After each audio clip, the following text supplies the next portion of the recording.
Sir আমাকে ম্যাডামকেও check করতে হবে। এই তুই একটা ছেলে হয়ে একটা মেয়ে চেক করবি মানে? আমি জানি উনি মেয়ে মানুষ, আর আমি ছেলে হয়ে মেয়েকে চেক করব, তবে এখানে স্যার সিকিউরিটি পারপোজ আছে, আমি ওনাকে চেক করা ছাড়া ভেতরে যেতে দিতে পারবো না, সরি। ওকে দেখে কি চোর মনে হয়? দেখেন স্যার, আপনাদের কাউকে দেখে কি মনে হচ্ছে না হচ্ছে সেটা বড় কথা না, কিন্তু আমার সিকিউরিটির প্রসিডিং হচ্ছে এটা, আমাকে চেক করে ওনাদের ভেতরে যেতে দিতে হবে। আরে বাবা আমি তো বলছি ম্যাডাম চোর না, ওকে চেক করে লাভটা কি তোর? দেখুন স্যার, আমি যেভাবে বলেছি এইভাবেই করতে হবে, তাছাড়া আপনারা যেতে পারবেন না, প্লিজ আমাকে আমার কাজটা করতে দিন। এই যে স্যার দেখুন, আপনার ওয়াইফের মতো হুবহু একটা মেয়ের ছবি আমার কাছে আছে, মানে ওনার নামে ক্রিমিনাল রেকর্ড আছে, সুতরাং ওনাকে আমার চেক করতেই হবে, আপনি আমাকে বাধা দিন না প্লিজ। হ্যাঁ সেটাই তো, এই দেখো ছবিটা দেখতে কিন্তু অবিকল তোমার মতোই, কিন্তু আমার ওয়াইফের বুকে তো কোনো ট্যাটু নেই। আচ্ছা শোনো, তুমি এমন করছো কেন? উনি যেহেতু চেক করতে চাইছে, চেক করলে সন্দেহ চলে যাবে, তাহলে চেক করতে দাও না, সমস্যা কোথায়? ঠিক আছে যাও। চলুন না।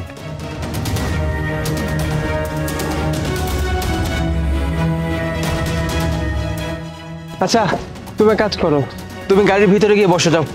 আহ, দাও, এটা আমি রেখে দিচ্ছি। আরে বাবা আমি রাখছি, সমস্যা নাই, আর গাড়ি ডিক্কি খুলতে একটু ঝামেলা আছে, তুমি পারবে না, যাও না।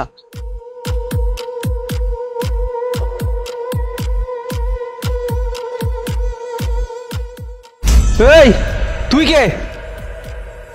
আয় মনে হয় এদিকে আসো। দেখো ও এখানে কি করছে। আমি কি করে জানবো ওকে? তুমি আমাকে কেন জিজ্ঞেস করছো বলো তো? ও হয়তো বা কোনো চোর টোর হবে, না হলে কেন আমাদের ডিকিতে লুকাবে বলো তো? কি চোর? আচ্ছা ও এখন চোর হয়ে গেল না? তোমার কি মনে হয় বলো তো? আমি তোমাদের ব্যাপারে কিছুই জানি না তাই না?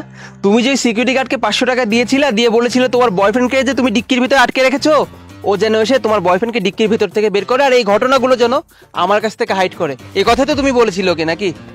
আরে তুমি এসব কি উল্টাপাল্টা কথা বলতেছো? আমাকে বোঝার চেষ্টা করো, আমি কেন তোমাকে মিথ্যা কথা বলবো, তাই না? মিথ্যা কথা বলার তো কোনো কারণ নেই। শোনো, তুমি তো সিকিউরিটি গার্ডকে 500 টাকা দিয়েছিলে ঠিকই, কিন্তু তুমি কি জানো ওই সিকিউরিটি গার্ড আমার কত দিনের পরিচিত? তোমার কাছ থেকে টাকা নেওয়ার পরও ঠিকই আমাকে ফোন করে বলেছিল, আর আমি ওই মোমেন্টই তোমাকে বলেছিলাম তুমি একটু সাইডে যাও, আমি কথা শেষ করে আসছি, একটু মনে করে দেখার চেষ্টা করো। 1 মিনিট, আমার একটা ফোন আসছে। হ্যালো স্যার, আমি আপনার একটা কথা বলতে চাই। আচ্ছা তুমি একটু সামনে আগাও, আমি কথা শেষ করে আসছি, যাও। হ্যাঁ বল। আপনার বউ আমারে 500 টাকা দিছে, আর আপনার গাড়ি চাবি দিছে, আর আমার এটা কয়ে দিছিল যে ডিক্কি থেকে ওর বয়ফ্রেন্ডে বাই করে দেওয়ার লাগে, আর এই বিষয়টা কাউরে না কইতে, কিন্তু কিন্তু আমি আপনার কয়ে দিলাম সাহেব। আচ্ছা একটা কথা বলতো, এই কথাগুলো তুই আমাকে কেন বলছিস? আমার ওয়াইফ তো তোকে টাকা দিয়েছিল না, তুই তো টাকাগুলো নিয়ে এই কথাগুলো আমাকে নাও বলতে পারতি। আরে সাহেব এটি কি কইতেছেন আপনি? আমি সামান্য 500 টাকার বিনিময়ে আপনার দয়া সবকিছু ভুলে যাবো?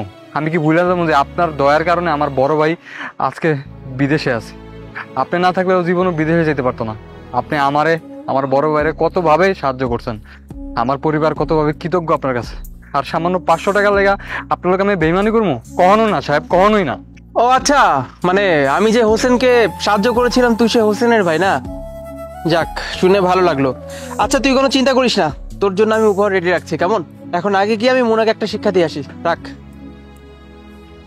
বারে বার ঘুঘু তুমি খেয়ে যাও ধান, খাওয়াচ্ছি তোমার ধান, দাঁড়াও।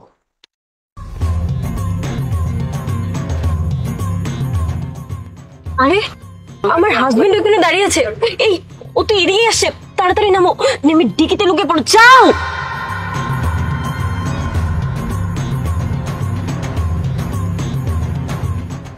কি ব্যাপার মোনা, তুমি এখানে কি করছো? আমি আমি তো সুপার শপে যাচ্ছিলাম, আমাদের বাসার বাজার শেষ হয়ে গেছে তো এই জন্য। কিন্তু তুমি এখানে কি করছো? আর বলো না, এমন একটা সময় আজকে আমি ইশাদকে গাড়িটা দিয়েছি, এই যে দেখো এখন আমার গাড়িটা খুবই দরকার। আমি তো উবারে কল করেছিলাম, যাক ভালোই হয়েছে তোমাকে পেয়ে গেলাম, চলো একসঙ্গে যাওয়া যাক। একসঙ্গে যাব? কোথায়, বাজারে?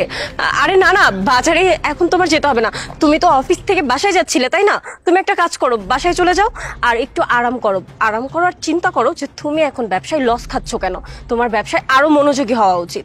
আরে পাগলি, আমি ব্যবসায় ঠিকঠাক মতো মন দিচ্ছি, ঠিক আছে? তোমাকে রোদের ভিতরে আমি একা ছাড়তে যাচ্ছি না, দেখো কি পরিমাণ রোদ পড়েছে, এভাবে তুমি যদি বাইরে ঘোরাফেরা করো তোমার তো শরীর খারাপ করবে, আর আমি কি সেটা হতে দিব বলো? কখনোই দিব না, চলো আমার সঙ্গে চলো। আরে তোমার কেন বাজারে যেতে হবে? তুমি জেদ কেন করছো বলো তো? আমি যাচ্ছি তো, তোমার যেতে হবে না। তুমি পারবে একা একা বাজার করতে? কখনোই পারবে না। আমি তো আছি নাকি, আমি তোমাকে সাহায্য করবো, চলো। ও শিট, ও তো কোনোভাবেই মানছে না, কিন্তু এখন তো ওকে গাড়িতে লক করে ফেলেছি, বের হবে কি করে? ভালো ঝামেলায় পড়লাম। আচ্ছা শোনো না, একটা কাজ করো, তুমি যাও, আমি একটু রেস্ট করি। তাহলে তুমি যেহেতু যাবে, তাহলে দুজন একসাথে যাওয়ার কি দরকার? আমি যখন বলেছি তোমাকে আমার সঙ্গে নিয়ে যাবো, তার মানে যাবোই, চলো আসো। দাঁড়াও, এই দেখো, এটা হচ্ছে আমার গাড়ির নাম্বার, আর এই যে চাবি। গাড়িতে আমার বয়ফ্রেন্ড লুকিয়ে আছে, এই চাবিটা দিয়ে ওকে বের করবে। আর এখন ভাবছো হয়তো বা তুমি এই কাজটা কি কারণে করবে, তাই না? এই কাজটা করার কারণ হচ্ছে, দাঁড়াও 1 মিনিট, এই নাও 500 টাকা। আমি তোমাকে এই কাজটা করার জন্য 500 টাকা দিচ্ছি। যাও, আমার গাড়িটা সোসাইটির বাইরে পার্ক করা আছে, তাড়াতাড়ি ওই ডিকি থেকে আমার বয়ফ্রেন্ডটাকে বের করো, না হলে আমি বিপদে পড়ে যাব। ঠিক আছে ম্যাডাম, আপনি চিন্তা করেন না, আমি আপনার কথা মতো কাজ করে দেবো, আপনি যান। আচ্ছা ঠিক আছে। কি এবার মনে পড়েছে তো সবকিছু? না, কি দরকার ছিল আমার কাছে এত কিছু লুকানোর বলো তো? সোজা সাপটা আমাকে বলে দিলেই পারতে যে তোমার বয়ফ্রেন্ড আছে, তুমি আমার সঙ্গে সংসার করতে চাও না, তাহলে আমি হাসি মুখে তোমাকে ডিভোর্স দিয়ে দিতাম। যা হয় না ভালোর জন্য হয়। আজকে আমি আমার গাড়িটা ঈশাদকে ধার দিয়েছিলাম, আর কত সুন্দরভাবে তোমার এই চেহারাটা আমার সামনে চলে এলো, দেখলে তো? একেই বলে চোরের 10 দিন আর গেরস্তের 1 দিন। নিজের বয়ফ্রেন্ডকে ডিক্কির মধ্যে লুকিয়েছো, আর এখন বলছো ও একটা চোর না? দেখো, আমার ভুল হয়ে গেছে, আমি আর কখনো এরকম করব না। আমাকে একটা সুযোগ দাও, আমি সত্যি বলছি আমি আর কখনো এরকম করব না। এই ওঠ!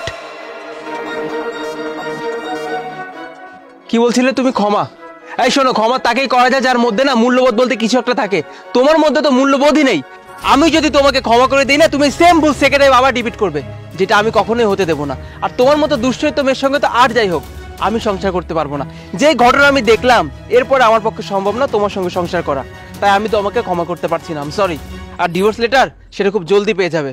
এই তুই আর তোর গার্লফ্রেন্ড এক্ষুনি আমার চোখের সামনে থেকে বিদায় হ, যাও।